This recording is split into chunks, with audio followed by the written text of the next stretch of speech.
Good morning, students. So, I'm S.K. Sharma, your assistant teacher. Welcome in the class. So, we are going to start with the next topic of this chapter, sectors of Indian economy. जैसे कि हमने कल पढ़ा था, we have three sectors in Indian economy: primary, secondary and tertiary. Primary में हमने discuss किया था कि जो खेती बाड़ी से संबंधित चीज़ें हैं, प्रकृति से सीधी जो हम हेल्प लेके प्रोड्यूस करते हैं, जैसे कि माइनिंग है, फिशिंग है, फ्लोरिकल्चर है, एग्रीकल्चर है, ये सब चीज़ें आती हैं प्राइमरी सेक्टर में.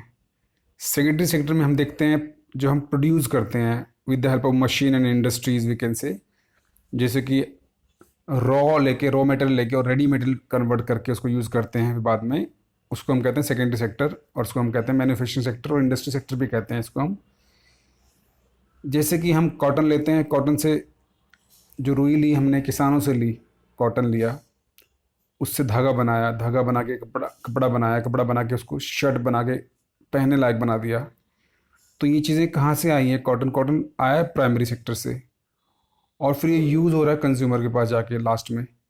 तो इसको, ये मिडिल जो सेक्टर है, इसको हम कहते हैं मैन्युफैक्चरिंग, यानी कि मैन्युफैक्चर कर रहा है वो, प्रोड्यूस कर रहा है वो, तो उसको इंडस्ट्री सेक्टर भी कहते हैं, मैन्युफैक्चरिंग सेक्टर भी कहते हैं.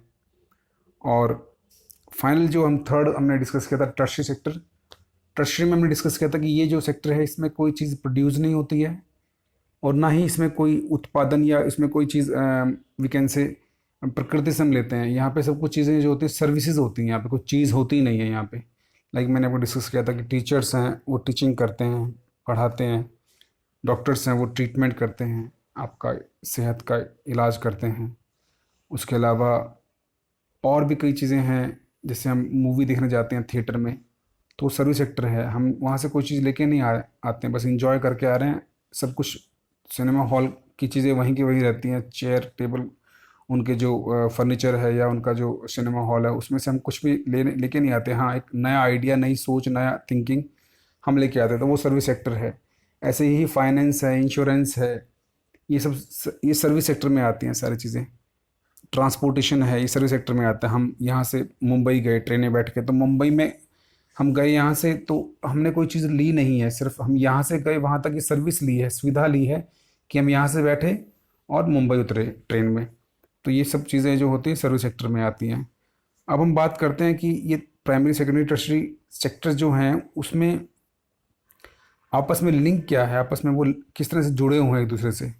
तो हम डिस्कस करेंगे कि these all sectors are very much important and these are linked with each other. ये सारे सेक्टर्स आपस में एक दूसरे से जुड़े हुए हैं. प्राइमरी सेक्टर जो है वो सेकेंडरी से, सेकेंडरी जो है वो टर्शरी से, टर्शरी जो है वो फिर प्राइमरी से, और इस तरह से आपस में जुड़े हुए हैं. ये like we can understand easily.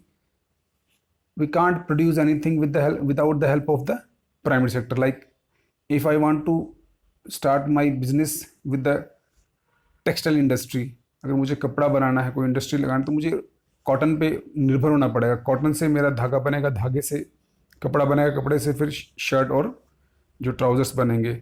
तो इस तरह से हम कनेक्टेड हैं. ऐसे ही जो इंडस्ट्रीज़ हैं वो प्रोड्यूस करते हैं चीज़ें जो एग्रीकल्चर सेक्टर में काम आती हैं.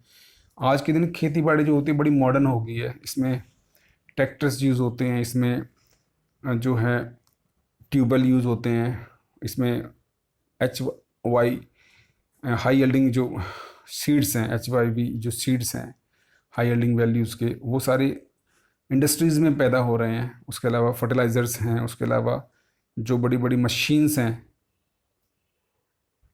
वो सारी यूज़ हो रही हैं एग्रीकल्चर सेक्टर में. और इसलिए वो भी एग्रीकल्चर सेक्टर जो है वो भी डिपेंड है किस पे, इंडस्ट्री सेक्टर के ऊपर. और उसके अलावा एग्रीकल्चर सेक्टर जो है उसको भी कई बार अपने चीज़ों को पूरा करने के लिए फाइनेंस लेना पड़ता है, यानी कि उधार लेना पड़ता है, तो फाइनेंस पे डिपेंड है. फिर इंश्योरेंस, कई किसान जो होते हैं अपनी खेती बाड़ी का इंश्योरेंस करवाते हैं, तो वो फिर डिपेंड करते हैं टर्श सेक्टर के ऊपर. इस तरह से टर्शरी सेक्टर भी लिंक्ड है प्राइमरी सेक्टर से. तो आपस में एक दूसरे से सभी लिंक्ड है, सभी एक जुड़े हुए हैं. तो इस बात को ध्यान में हमने देना है, इस बात का हमने प्रभाव देखनी है. तो अभी सारे डिस्कस कर सकते हैं one by one. You can read it, you can understand it. There are many activities that are undertaken by directly using natural resources. Take for example the cultivation of cotton. It growth of the cotton plant we depend mainly but not entirely on natural factors like rainfall, sunshine and climate. The product of this activity, cotton is a natural product. Similarly, in case of an activity like dairy, we are depend on biological process of animals and availability of fodder, etc. The product here, milk, also is a natural product. Similarly, minerals and ores are also natural products. When we produce a good by exploiting nature resources, it is an activity of the primary sector. ये हम पढ़ चुके हैं कल, primary sector की activity जो है nature से जुड़ी हुई है। सेकेंडरी सेक्टर की जो एक्टिविटीज़ हैं वो सारी मैन्युफैक्चरिंग से जुड़ी हुई हैं। यहाँ हम मैन्युफैक्चर करते हैं, लाइक शुगर केन से हम शुगर बना रहे हैं, तो हमने एक गन्ना लिया जिसको हम घर घर यूज़ नहीं कर सकते नॉर्मली, तो उस गन्ने से जब चीनी बना देते हैं उसको, तो वो घर घर यूज़ होती है, मैंने वो रेडी है।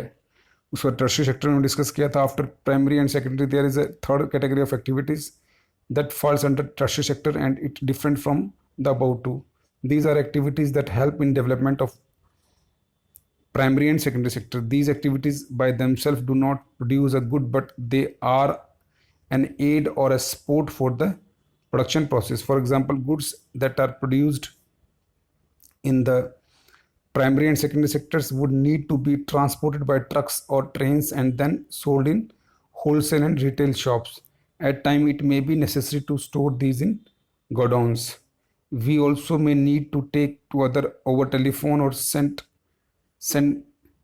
letters, communications, or borrow money from banks to help production and trade. Transport, storage, communication, banking, trade are some example of tertiary sector. ये सारी मैं डिस्कस कर चुका हूँ आपके साथ कि tertiary sector जो है वो सेवाएं देता है, सर्विसेज देता है, तो वो दोनों को चाहिए होती हैं, प्राइमरी सेक्टर को भी और सेकेंडरी सेक्टर को भी। तो इस तरह से हम डिस्कस करेंगे। अभी हम पढ़ेंगे ये आपस में लिंक कैसे हैं, जो हम डिस्कस किया था, मैंने समझाया था अभी कि एक दूसरे के ऊपर डिपेंड करते हैं। एक आदमी जो है जो प्राइमरी सेक्टर में काम करता है उसको सेकेंडरी सेक्टर के सर्विसेज से और जो हम कह सकते हैं टर्शियरी सेक्टर की सर्विसेज से या उनकी एक्टिविटीज से लिंक होता है उसको आप उनसे भी हेल्प चाहिए होती है।